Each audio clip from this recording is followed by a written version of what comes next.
آج لوگ فخر کرتے ہیں کہ میرا نام میرے دادا نے رکھا تھا، اور کچھ کہتے ہیں میرا نام میرے بابا جان نے رکھا، کچھ کہتے ہیں میری ماں نے میرا نام رکھا، تو اس کے اندر بڑا خوش ہوتے ہیں۔ تو ان کی شان کا اندازہ لگائیے کہ جن کا نام رحمت دو عالم جناب محمد الرسول اللہ صلی اللہ علیہ وآلہ وسلم نے رکھا۔ حضرت علی رضی اللہ تعالی عنہ فرماتے ہیں کہ جب حضرت حسن رضی اللہ تعالی عنہ پیدا ہوئے تو میں نے ان کا نام حرب رکھا۔ جب حضور صلی اللہ علیہ وآلہ وسلم تشریف لائے تو آپ صلی اللہ علیہ وآلہ وسلم نے فرمایا، مجھے میرا بیٹا دکھاؤ، تم نے اس کا نام کیا رکھا ہے؟ میں نے عرض کیا، میں نے اس کا نام حرب رکھا ہے۔ یہ سن کر حضور صلی اللہ علیہ وآلہ وسلم نے فرمایا، یہ تو حسن ہے۔ جب حسین رضی اللہ تعالی عنہ پیدا ہوئے تو آپ صلی اللہ علیہ وآلہ وسلم تشریف لائے تو بچے کے نام کے متعلق استفسار کیا۔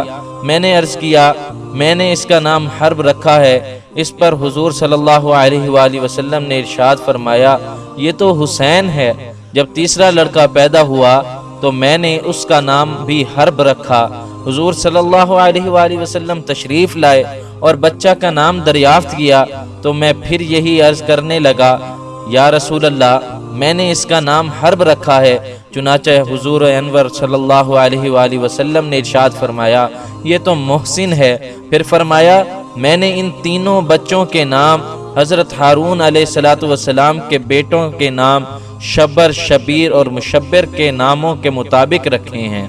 ابن عرابی رحمۃ اللہ علیہ حضرت فضل رحمۃ اللہ علیہ سے روایت کرتے ہیں کہ انہوں نے فرمایا کہ اللہ تعالیٰ نے حسن حسین رضی اللہ تعالی عنہ کے ناموں کو چھپایا ہوا تھا، چنانچہ حضور اقدس صلی اللہ علیہ وآلہ وسلم نے اپنے نواسوں کا نام حسن اور حسین رکھا۔ اس طرح کی مزید اچھی ویڈیوز کے لیے ہمارے چینل دا میسنجر آف اللہ کو سبسکرائب کریں اور ثواب کی نیت سے اس ویڈیو کو زیادہ سے زیادہ شیئر کریں۔ جزاک اللہ۔